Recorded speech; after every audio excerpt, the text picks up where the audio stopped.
The Angels of Ecstasy are a chaos warband devoted to Slaanesh, reborn from the ultramarine successor chapter formerly known as the Sons of Althunus.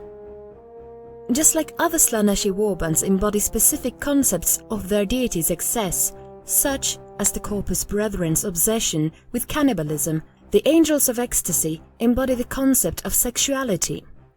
A hedonistic army of depraved Astartes who are very keen on collecting and abusing slaves, a common ground with the Drukhari that has seen them allied on more than one occasion. Their war cry is decadence and depravity, which is, in all likelihood, a corruption of their parent chapter's courage and honor.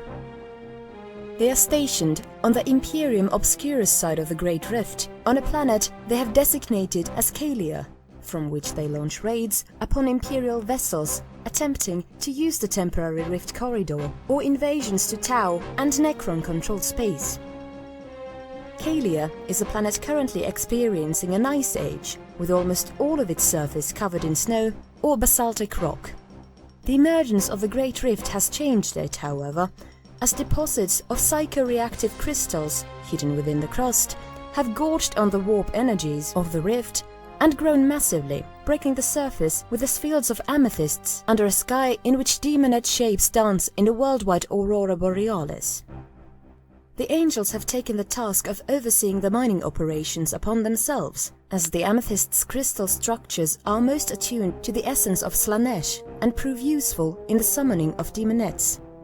The mining is carried out by Slaaneshi cultists that make their residence in one of Kalia's 3 so-called orgy cities, Depravia, Hegemos, and Decadenta, which provide the Angels with both entertainment and the trial grounds for their unwilling recruits.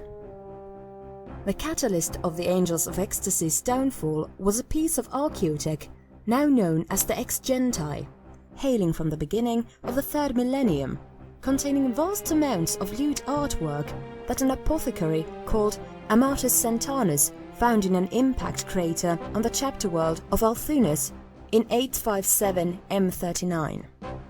It is believed that during the early years of the 3rd millennium, a warlord rose to the power on Terra who sought to limit the spread of science and knowledge, and that copies of portions of humanity's largest knowledge repository at the time were jettisoned to outer space at sublight speeds, so humanity could recover them if the worst should come to pass. It would seem that a funny man snuck in this compendium of lewdness amongst these arcs of knowledge, and, after 38 millennia of travel through the interstellar void, it impacted on Althunus' surface.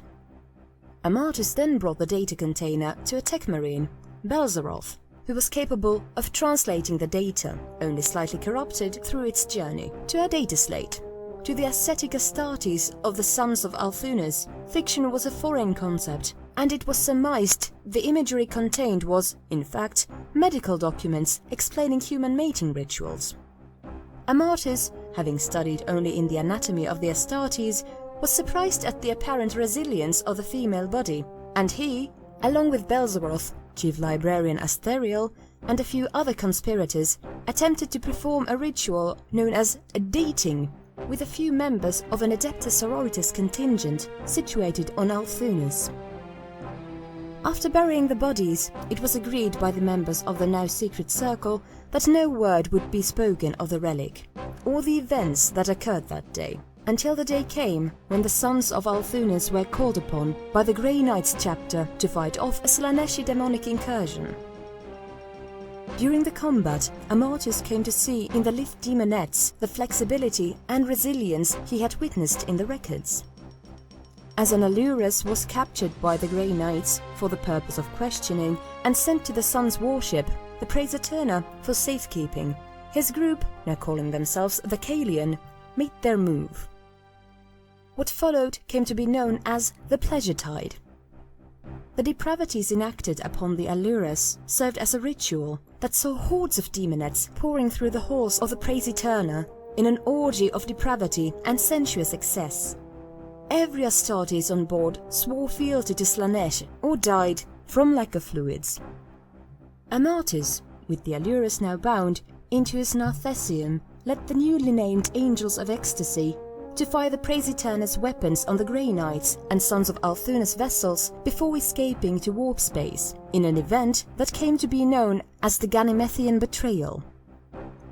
Despite being a relatively new Chaos Warband, the Angels of Ecstasy entered the theatre of war with an armory that would put most other warbands to shame.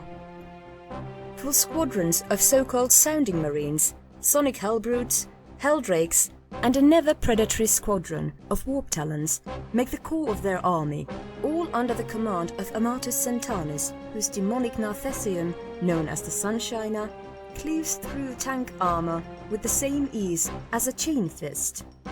Even a renegade knight, known only as the Marquis, has pledged an allegiance to them, drowning the battlefield with the music of cannon fire and war horns in the Dark Prince's name. It is believed that the demon Primarch Fulgrim himself gave this weaponry to the Angels of Ecstasy, as well as granting them the title of Honorary Emperor's Children in exchange for a copy of the Ex Genti. Furthering their upper depravity, some Astartes of the Angels of Ecstasy are unmistakably female marines, such as their chief sorceress Asterica, previously known as Asterial, having warped their emperor-given body through mutational gifts of Slanesh and plastic surgery.